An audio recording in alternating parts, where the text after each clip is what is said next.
कत्ल किया और कातिल नहीं समझा, ना जाने हमारे दिल को तूने दिल ही नहीं समझा। दोस्तों, मोहतरम अहबाब, मोहतरम नाजरीन, मोहतरम दोस्तों, ये मौलाना ज़रा दूजी किस्म का है, यह इंस्पेक्टर ज़रा दूजी किस्म का है। इनकी बातें दूसरे आलिमों से मैच नहीं खाती है, क्योंकि आलिम तो पर्दा डालने वाला काम करते हैं, बुराइयों को दफन करने का काम करते हैं। जो भी इविल होता है, समाज की बुराइयां होती है, उनको दबाकर वो ऐसी पॉलिसी इख्तियार करते हैं कि लोग उसको मुतवर्रा शख्सियत समझें, एक पाक दामन समझें, एक सूफीज़म की पर्सनैलिटी समझें, एक मुत्तकी समझें, एक उसको रूहानियत वाली शख्सियत समझें। इसलिए आलिम आपको जो बातें कहेंगे वो पापा डैडी वाली बातें कहेंगे, पापा मम्मी वाली बातें कहेंगे, मीठी मीठी बातें कहेंगे। बेचारे दीन का प्रचार करते हैं, हमसे बेहतर है, लाख दर्जा बेहतर है। लेकिन दोस्तों, मौजूदा दौर, जदीद दौर की जो बुराइयां हैं, जो इविल है और जो क्रिमिनल हैं और जो गुनाह के काम हम कर रहे हैं, जो अल्लाह की नाफरमानी हम कर रहे हैं, जो शरीयत मुतहरा के उसूल और मबादी हम तोड़ रहे हैं, उनकी धज्जियाँ उड़ा रहे हैं, उनका मजाक कर रहे हैं, उनके बारे में भी अवेयरनेस लाना, उन बातों को हाईलाइट करना, समाज को उससे रोशनास कराना, प्रत्येक दीनी आदमी के अंदर एक बेदारी पैदा करना, ये भी तुम्हारा फ़र्ज़ है, आलिमों का फ़र्ज़ है। तुम उम्मत के कायद हो, उम्मत के रहनुमा हो, उम्मत के रहबर हो, उम्मत को मार्ग दिखाने वाले हो। तो जो बुराइयां हैं उसके डोर को क्लोज़ करने के लिए, उन रास्तों को रोकने के लिए भी तुम्हारा काम है। कुरान कहता, कुंतुम खैर उम्मतिन उखरिजत लिन्नास तअमरून बिल मारूफ व तनहौना अनिल मुनकर। व तनहौना अनिल मुनकर के ऊपर बहुत कम व कलील आदमी काम करते हैं। ठीक है, हमारे जो भी स्पीकर हजरात हैं, हमारे जो भी ख़तीबीन हजरात हैं, हमारे जो भी मुकर्रीन हजरात हैं, हमारे जो भी वाइज़ीन हजरात हैं, हमारे जो भी तसव्वुफ़ का ठेका उठा रखा हो या शरीयत मुक़द्दसा के कस्टोडियन कहलाते हैं, वो तन्हौना अनिल मुनकर के ऊपर बहुत ही कम टॉपिक को इख्तियार करते हैं, क्योंकि उससे उनकी डिग्निटी डाउन हो जाती है, उससे उनकी समाज के अंदर बुराइयां पीछे लोग करते हैं कि क्या क्या बकवास कर रहा है। तो दोस्तों, आज मैं आपके सामने वही बकवास करने के लिए आया हूं। जो मौजूदा दौर की जो बुराइयां हैं हमारे समाज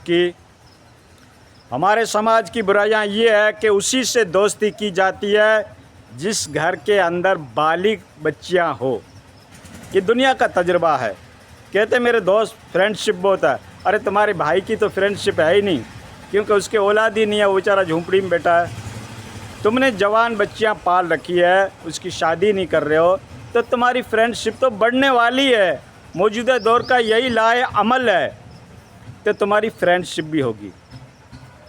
कहते हैं हमारी बच्ची बहुत ही चालाक है, अगले का दिल एकदम जीत लेती है। क्या उसके अंदर स्ट्रेटजी है, क्या उसके अंदर मलका है, क्या उसके अंदर क्या है, वो प्रैक्टिस है, वो हर एक का दिल जीत लेती है। दिल जीतने वाली थी। ठीक है, अनशा हुबालत शैतान।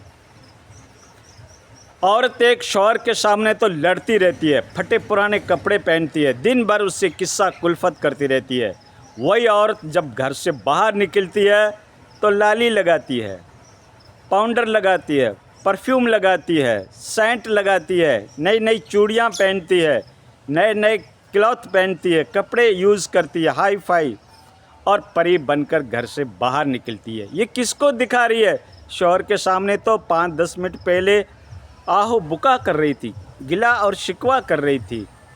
और ये परफ्यूम किसको सुंघा रही है? ये चूड़ियों की खनक किसको बता रही है? ये लाली पाउडर क्यों लगाया जा रहा है?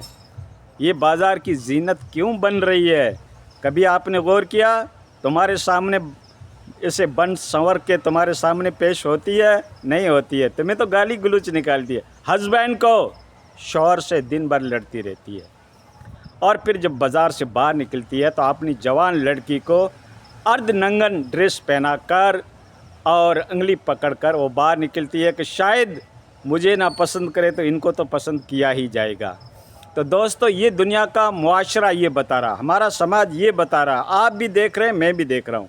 किसी को कहने की हिम्मत नहीं होती है, इन इशू को हाईलाइट करने की किसी के अंदर ताकत नहीं है। और हदीस में क्या कहा गया? इज़ा फ़ातकल हया फ़फ़अल मा शित। जब तुम्हारी हया शर्म ख़त्म हो जाए तो अब नमाज़ें पढ़, रोज़ा रख, ज़कात अदा कर, हज कर, उम्रा कर, तबलीग कर, कुछ भी कर। अल्लाह के घर तुम्हारी नेकी कोई काबिल कबूल नहीं। ये मैं नहीं कह रहा हूँ, अल्लाह के रसूल कह रहे हैं। इज़ा फ़ातकल हया फ़फ़अल मा शित। ठीक दोस्तों, अब किसको सुनाएं और कौन सुनेगा? इस तरीके से हम पेश इमाम बेचारे ये अगर खिताब करते हैं जुमे के दिन तो उसको मस्जिद से निकाल दिया जाता है। ख़तीब अगर जो बुलाए जाते हैं हदिये और तोहफ़े के हिसाब से, वो अगर स्टेज के ऊपर पब्लिक की इस तरीके की बुराइयां करते हैं तो उसको दोबारा बुलाया नहीं जाएगा। ठीक है, पब्लिक को कड़वी लगती है और पब्लिक का यही मिशन है, ये रवैया है, ये हमारा समाज सोसाइटी का अंसुर है, ये एंगल पाया जाता है। सभी लोग देख रहे हैं बेहयाई किस तरीके से टपकती है समाज के अंदर। और इस्लाम हया शर्म के ऊपर ज़ोर देता है। ठीक है, मज़हब इस्लाम अखलाक सिखाता है। अखलाक अगर तुम्हारे रजील हैं तो दोस्तों कोई काबिल कबूल नहीं है इबादत। कितनी तबलीग करो, कितना बोरिया बिस्तर उठाओ, कितने घूमो, कितनी मशक्क़तें उठाओ, इबादत नहीं होगी। ठीक है ना, खुद का पेट तो गधे भी भर लेते हैं। पहले अपने घर को सुधारो, अपनी फैमिली को सुधारो, जो बुराइयां हमारे अंदर पाई जाती है उसको ख़त्म करो। उसके बाद जिसके यहाँ जवान बच्चियाँ होती है, जोगी भी वहाँ मांगने के लिए आता है, तावीज़ करने वाला मुल्ला भी उस घर में जाता है, पेश इमाम भी सुबह का नाश्ता वहीं करता है। और इस तरीके से कपड़ा बेचने वाले, चादर बेचने वाले, चूड़ियाँ बेचने वाले अक्सर व बेशतर उस घर में आते हैं जहाँ पे जवान बच्चियाँ पाई जाती है। क्यों आते हैं? What is the reason? कारण क्या है? तुम भी समझ रहे हो, मैं भी समझ रहा हूँ, आपकी ज़बान भी बंद है, मेरी ज़बान आज खुल गई। ठीक दोस्तों, तो ये है उसका रीज़न, ये है। ठीक है ना। हाँ, दोस्ती भी उसी से की जाती है, हाथ भी दोस्ती का उसी से बढ़ाया जाता है जहाँ पे हुस्न जमाल के मेले हो।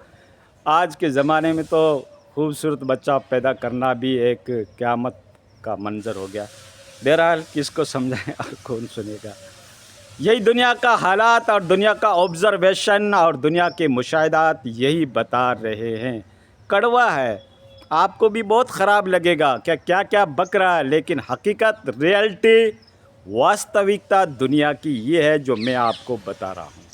ठीक है, कत्ल किया और कातिल नहीं समझा, न जाने तो ने मेरे दिल को दिल ही नहीं समझा। तो दोस्तों, हया शर्म मज़हब इस्लाम के अंदर बहुत ही इसके ऊपर ज़ोर दिया गया है। इसको अखलाकियात कहते हैं, मोरलिटी कहते हैं, अदब कहते हैं, तमीज़ कहते हैं, हया कहते हैं, और इसको क्या है कि शर्म कहते हैं। ये जब ख़त्म हो जाती है तो चाहे आप कुछ भी करो, नेकियां आपकी अल्लाह के घर मकबूल नहीं होती है।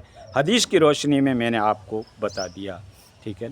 हाँ, तो अपने बच्चों पे निगरानी रखो, कहाँ पे दोस्ती कर रहे हैं, किससे बात कर रहे हैं, उनका गाहे बगाहे कभी कभी मोबाइल भी चेक कर लिया करो कि वो किसके साथ चीटिंग करते हैं, किससे गुफ्तगू करते हैं, किससे मैसेज करते हैं, किससे दोस्ती करते हैं।